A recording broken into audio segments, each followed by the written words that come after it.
যে CCTV footage তারা ব্যবহার করে, গোপন সিসিটিভি ফুটেজ, সেই সিসিটিভি ফুটেজ বাইরে আসার কথা না।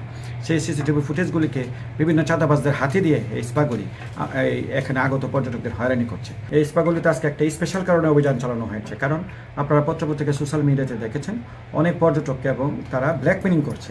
তারা তাদের নেকের ছবি কালেকশন করছে এবং তাদের গোপন ক্যামেরা তারা স্থাপন করেছে। 1 নাম্বার, 2 নাম্বার দিয়ে তাদেরকে মোবাইল নাম্বার কালেকশন করে তাদের মোবাইলে পাঠিয়ে তাদেরকে একটা চাঁদা দাবি করছে। এইরকম অভিযোগ আমাদের কাছে এসেছে। এখন পর্যটকরা তো আর নাম বলেন না, ওনারা নিজেদের সম্মানের দিকে থাকে, সেই নামটা প্রকাশ করতে চান না। বাট এই বিষয়টার সত্যতা আমাদের কাছে আছে। পয়েন্ট 1। পয়েন্ট 2 হচ্ছে যে সিসিটিভি ফুটেজ তারা ব্যবহার করে, গোপন সিসিটিভি ফুটেজ, সেই সিসিটিভি ফুটেজ বাইরে আসার কথা না। সেই সিসিটিভি ফুটেজগুলিকে বিভিন্ন চাঁদাবাজদের হাতে দিয়ে এই স্পাগুলি এখানে আগত পর্যটকদের হয়রানি করছে। সো এই ব্ল্যাকমেলিং বন্ধে এবং পর্যটকদের ইজ্জত এবং মান সম্মান রক্ষার্থে স্পার নামে যে এখানে ব্ল্যাকমেলিং চক্র এখানে তৈরি হয়েছে, সেগুলি বন্ধে এই অভিযান পরিচালিত হয়েছে।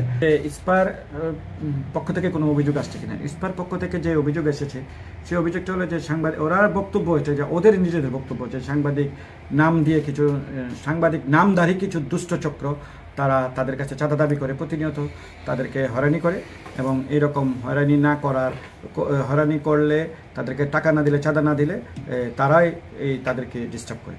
তো অর্থাৎ পুরো বিষয়টাই সাংবাদিক নামধারী কিছু দুষ্ট চক্রের চাঁদা চাওয়া, তাদের ব্ল্যাকমেলিং, ইস্পাকে কেন্দ্র করে মাদকের আখড়া, পর্যটকদেরকে হয়রানি, সব কিছু মিলিয়ে একটা অস্বস্তিকর পরিবেশ তৈরি হয়েছে বলে আমি মনে করি। সেই জায়গাটা থেকেও আমাদের শক্ত অবস্থান রয়েছে। আমরা এগুলি সব কিছুকে বন্ধ করব।